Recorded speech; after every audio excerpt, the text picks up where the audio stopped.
Alright, so after driving this for a few weeks, the overheating issue has given me the most struggles. Actually, on my way to go pick her up, it was trying to overheat on me the whole way, and I think that a wheel bearing was trying to go out, but that'll be a future problem. It didn't really give me too many issues, but we do have, for the overheating problem, a lot of stuff to fix it. If you saw earlier, we did go through and we flushed the system, got a new radiator. This is for something else. And then that's the project that I'm working on right now, but we're gonna get it fixed because I want to be able to drive to Kentucky to go wheel this over there. But all right, so today we are going to be trying to tackle one issue on the right-hand drive Jeep. That is, we are going to get this fan wired to this switch. In order to do that, I'm going to go through and I'm gonna start cutting wires. So what I'm gonna start with is I'm going to, let's roll it. What I'm gonna start with is I'm going to be cutting into the negative. Thankfully, these were already previously labeled. And I cut it too short. That's cool. That's fine. And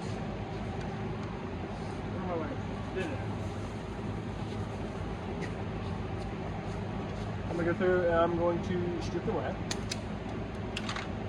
Easy work. Now these were color coded. Most of the time they're not. Most of the time they just look like that, but you can kind of go through them with a wire track. This is a right-hand drive Jeep that was already, so it had to be converted. I don't really know why.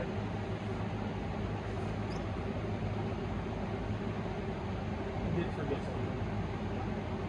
What did you forget? I'm gonna make it work, but I forgot these.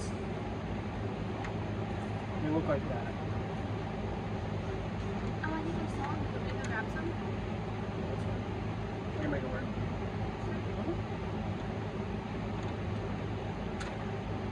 Too much. Can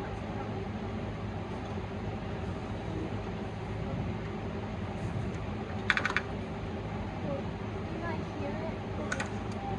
I'm dying of heat stroke over here. No, leave it towards the hangout area. So my camera cut out. I got the negative tied in right there. What we're going to be doing is we are going to be tracking this from the inside. The reason we're going to be doing that because that's the hood latch, and that's going to put us right where that goes, is right where that grommet that you can see is, and we're going to go right below that, and we get to do something that every car guy absolutely loves doing, and that is drilling their car. So we know that if we go right below that, the hood latch,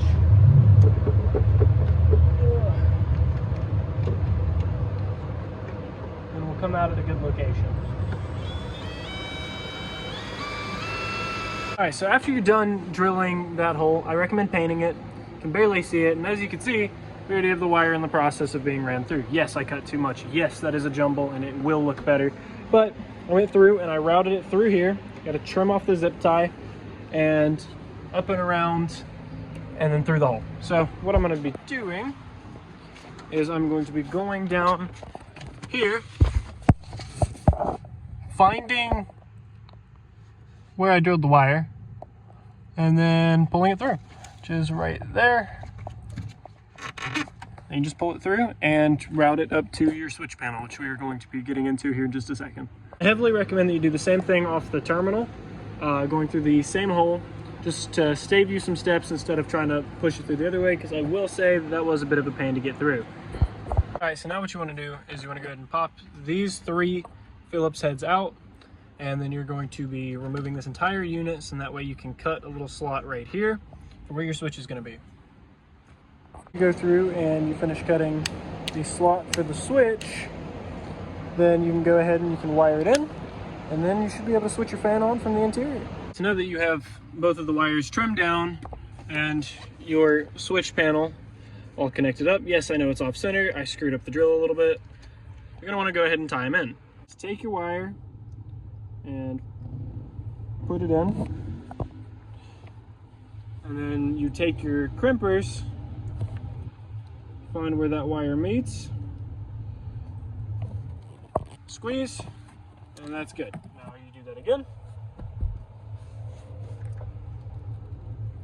Make sure you're twisted nice and tight. Yes, we have people building race cars in the back.